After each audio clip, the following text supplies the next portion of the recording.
Hello दोस्तों, welcome back to curious Sharif for the daily dose of Indian football.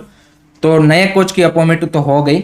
अब what about the India's upcoming matches, particularly in सितंबर international FIFA window.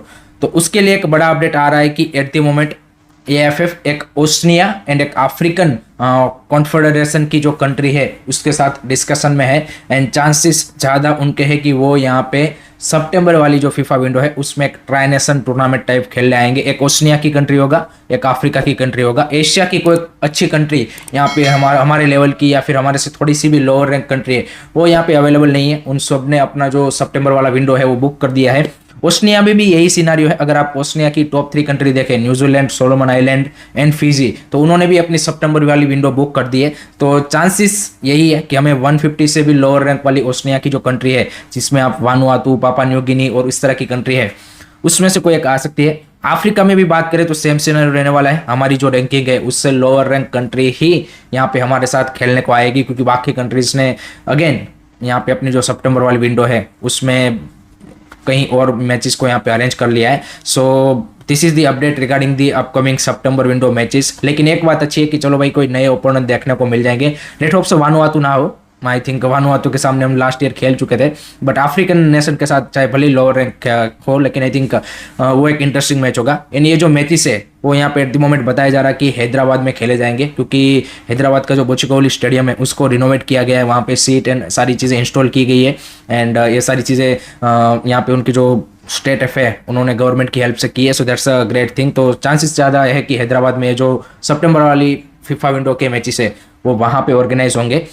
अब बात करते हैं मनोलो Marquez की। तो अपॉइंटमेंट हो गई। What about his coaching staff, तो उसके रिगार्डिंग भी काफ़ी ज़्यादा फैंस में क्वेश्चन थे, तो उसका भी क्लैरिफिकेशन आ चुका है। महेश गावली जो हमारे इंडियन नेशनल टीम के असिस्टेंट कोच थे अंडर एगोस्ट मैच, वही यहाँ पे कंटिन्यू करेंगे, क्योंकि उनका कॉन्ट्रैक्ट यहाँ पे एएफएफ ने खत्म नहीं किया था। तो सेम उन्हीं के साथ मनोलो मार्केस भी कंटिन्यू करेंगे। लेकिन जो बाकी कोचिंग स्टाफ है वो यहाँ पे मनोलो मार्केस अपना लेके आ रहे हैं, जिसमें से 2 तो वो एफसी गोवा का जो कोचिंग स्टाफ है उन्हीं को ले कंटिन्यू कर रहे हैं। एक तो बेनितो मोंताल्वो जो कि अर्जेंटीनियन असिस्टेंट कोच है एफसी गोवा में, अभी 2020 से मनोलो मार्केस के साथ जुड़े हुए हैं, तो वही यहाँ पे नेशनल टीम में भी कंटिन्यू करेंगे। दूसरे जो उनके फिटनेस कोच है होसे बोरोसो, वो भी यहाँ पे नेशनल टीम के लिए फिटनेस कोच बनेंगे।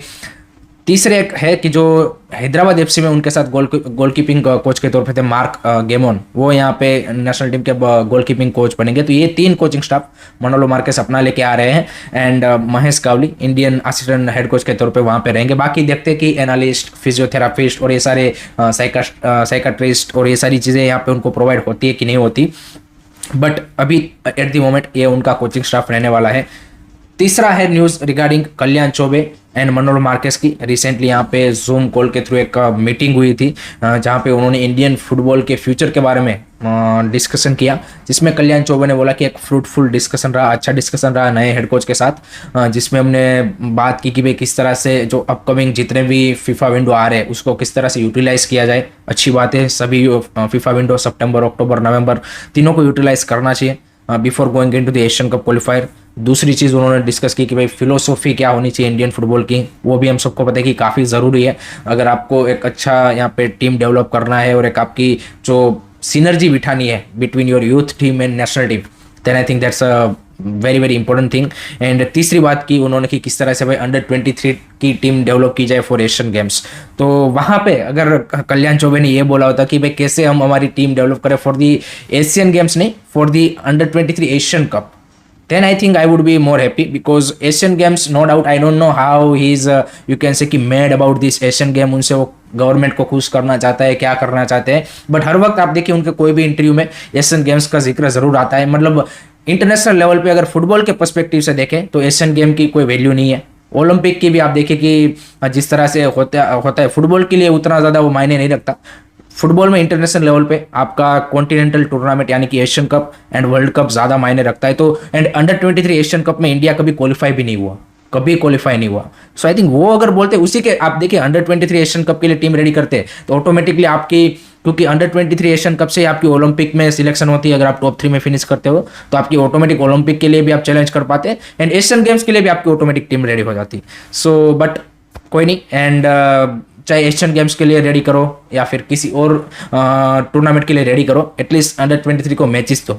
आई think that is very very important. तो कल्याण चौबे को पहले अपनी ओर से यह करना चाहिए, बाद में कोच से एक्सपेक्ट करना चाहिए कि भाई क्या हम अंडर-23 में कर सकते हैं। मैचेस पहले तुम देना स्टार्ट करो भाई। पूरे साल में हम यहाँ पे हमारी टीम क्या बोलते हैं कि 10 मैचेस भी नहीं खेलती है अंडर-23 की। So I think that is a very important thing. Let me know guys आप क्या सोचते हो इसके बारे में। So this is update regarding all the Indian you can say कि नेशनल टीम के पर्सपेक्टिव से देखें। नेक्स्ट अब बात करते हैं अनवर अली ट्रांसफर सागा के बारे में, क्योंकि हर दिन मीडिया में भाई कोई ना कोई शॉकिंग रिविलेशन इस ट्रांसफर सागा के बारे में हो रहा है एंड इंटरेस्टिंग अपडेट्स आ रहे हैं। तो उसमें कल रेव स्पोर्ट्स ने एक पोर्शन शेयर किया है जो कि अनवर अली ने AFF-PCS को मेल भेजा है उसका है। एंड उसमें आई वुड से कि एक शॉकिंग रिविलेशन ये हुआ है कि उसमें उन्होंने क्लियरली मेंशन किया कि after terminating contract with unilaterally, जो कॉन्ट्रैक्ट उन्होंने टर्मिनेट किया विथ मोहन बगान, उसके बाद उन्होंने एक कंडीशनल ऑफर साइन किया है कोई एक अनदर क्लब के साथ, जो कि इस केस में हम सबको पता है कि ईस्ट बंगाल ही है। तो कहीं ना कहीं उन्होंने मोहन बगान को यहाँ पे ये मौका दे दिया है कि ईस्ट बंगाल को भी वो ये लीगल बैटल में खींच सकते, कि जो कि at the moment Anwar Ali and Mohan बगान के बीच में चल रही है। बट क्योंकि उन्होंने उस मेल में मेंशन किया है तो डेफिनेटली मोहन बगान अपने रिस्पॉन्स में इसको यूज करेगा और ईस्ट बंगाल को भी इस लीगल बैटल में क्या लाने की कोशिश करेगा क्योंकि हम सबको पता है एज पर दी रूल कोई भी प्लेयर का कॉन्ट्रैक्ट अगर 6 महीने से ज्यादा का बचा है, इस केस में 3 साल की उनकी लोन डील बची थी, तो कोई दूसरा क्लब उस प्लेयर को अप्रोच नहीं कर सकता या फिर इस तरह का कोई प्री एग्रीमेंट या फिर whatever that kind of a document sign नहीं कर सकता। बट यहाँ पे तो अनवर अली ने खुद ने मेंशन किया है। सो डेफिनेटली मोहन बगान विल यूज दैट एंड अगर वो यहाँ पे प्रूव कर पाते हैं देन ईस्ट बंगाल को भी ट्रांसफर बैन लग सकता है। But that's the legal things. तो किस तरह से यहाँ पे मोहन बगान अप्रोच करता है, AFF-PCS ने 28 जुलाई की डेट दी है टू यू कैन से कि file there response for Mohan बगान। अनवर अली ने तो अपनी ओर से सारी चीज़ें रखी दी है।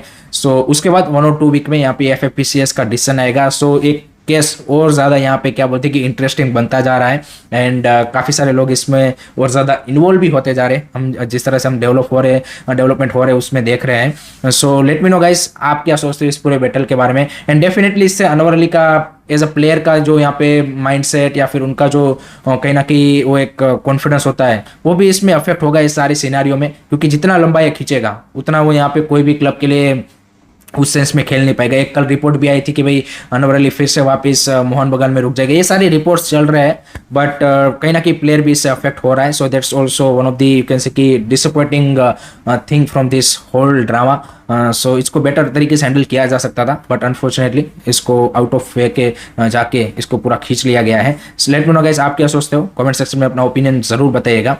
अब बात करते हैं ट्रांसफर के बारे में एंड वहां पे भी भाई again Mohun Bagan and East Bengal are in you can say कि न्यूज।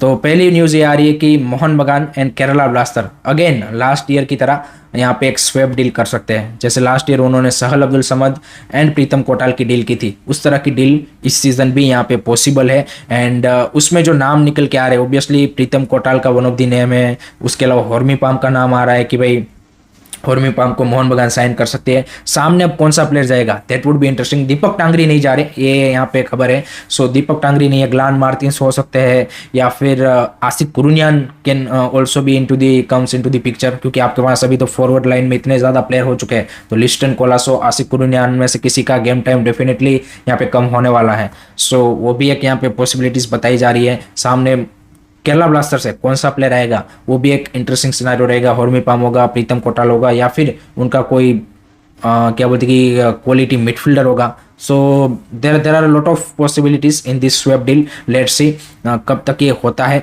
क्या सहल अब्दुल समद फिर से वापसी करते हैं, that would be also crazy thing but I don't think so कि दैट वुड एक ही साल में वो पॉसिबल होगा। सो देखते हैं कौन सी यहाँ पे स्वैप डील में कौन कौन से प्लेयर को इन्वॉल्व किया जाता है from both the club. Late me know guys आपका क्या ओपिनियन है बता दीजिए। दूसरी साइड ईस्ट बंगाल ने भी अपनी जो 6th फॉरेनर वाली साइनिंग है वो डन कर ली है एंड काफी इंटरेस्टिंग साइनिंग की है, जिसमें काफ़ी मतलब क्या बोलते कि डिफरेंट नाम फैंस यहाँ पे गेस कर रहे हैं। कोई बता रहा है कि भाई 2015 बारसा की जो UCL विनिंग स्कोर थी उसके मेंबर हैं, तो उसमें तो मैं एक ही मेंबर देख रहा हूँ, I think Douglas Pereira Brazilian, जो कि मिडफील्डर एंड फुल बैक खेल सकते हैं, डिफेंस में खेल सकते हैं, तो वो एक प्लेयर मैं देख रहा हूँ जो कि at the moment free agent है। उसके अलावा मैं कोई देख नहीं रहा हूँ कि वो हो सकता है, बट लेट्स सी, यहाँ पे ये सारे र्यूमर है, let wait for the official announcement. But उन्होंने साइनिंग डन कर ली है एंड क्वालिटी साइनिंग यहाँ पे उन्होंने जो अपने 6th फॉरनर के तौर पे है वो किया, सो दैट्स अ गुड थिंग। उसके अलावा दिमाता कोच भी यहाँ पे कोलकाता आ चुके हैं, टीम के साथ जुड़ चुके हैं। जिस तरह से उनको भाई एयरपोर्ट पे रिसीव किया गया from the East Bengal fans,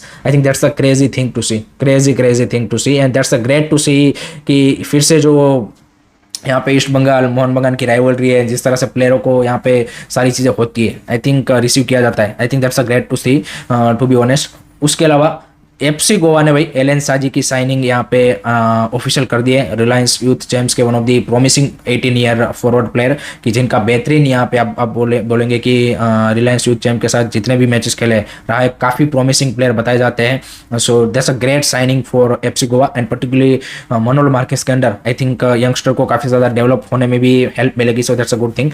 last में बात करते हैं गाइस, गुजरात स्टेट एफए ने यहाँ पे अपनी जो 2023-24 की है वो एनुअल रिपोर्ट 50 पेजेस की लॉन्च की है, कि जहाँ पे उन्होंने सारी डिटेल बताई है कि भाई कितने टूर्नामेंट उनके ऑर्गेनाइज हुए लास्ट सीजन, कौन से टूर्नामेंट किस तरह से ऑर्गेनाइज हुए, क्या क्या सारा मतलब क्या बोलते कि जो भी चीज़ गुजरात स्टेट फुटबॉल के रिलेटेड है, जितनी भी स्टेट एसोसिएशन ने की है, सभी चीज़ों में, रेफरी से लेके women's, grass root, youth level, सभी जगह पे उन सबका उन्होंने इस पूरे डिटेल एनुअल रिपोर्ट में मेंशन किया है। And I think that's a great thing to see. And इसी के चलते आप देखिए उनको 3 यहाँ पे ग्रास रूट और रेफरी स्कोर्स एंड बाकी जो एक है उसमें यहाँ पे एएफएफ के जो रिसेंटली अवार्ड हुए उसमें 3 अवार्ड मिले हैं, जो कि सबसे ज़्यादा है किसी भी स्टेट एफएस को अवार्ड मिले उसमें। सो चाहे I think Gujarat I would say कि in footballing terms wise I think moving in a right direction with the right leadership, to be honest. I think Gujarat की जहाँ पे फुटबॉल का उतना ज़्यादा कल्चर नहीं है, so it will take time definitely. It's not like कि भाई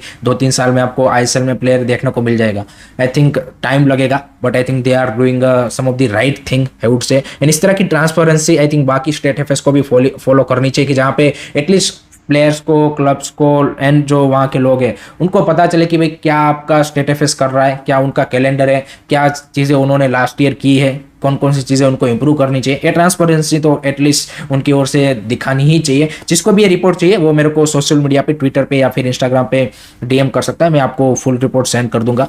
सो that's it from my side guys regarding today's Indian football news. I hope कि आपको वीडियो पसंद आया होगा। Keep supporting Indian football, don't forget to like, share and subscribe करिए सरी। जय हिंद, जय भारत।